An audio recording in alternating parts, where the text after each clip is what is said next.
Hello everyone. In this video I will show you that how can you stop others from adding you to WhatsApp group on iPhone.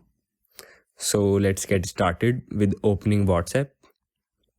Now you have to tap on the settings located in the bottom right corner of the screen. Here on the settings menu, tap on privacy. Now here you will find option of groups. Tap on it. Now the everyone is selected. It means everyone or anyone can add me to any group on the WhatsApp, but I can select it to my contact. Now only my contacts can add me to the groups. You can choose specific contacts to exclude from adding you to group. This is a more customized option. You can select third option to do this. And now select your preferences. Depending on your preference, choose my contact or my contacts accept. Now save the changes and go back and close the WhatsApp.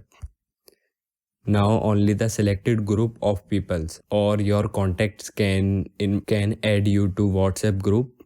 Other will need to send you a private invitation to join a group, and you can choose to accept or decline these invitations. So this is how you can stop others from adding you to group. Thank you everyone.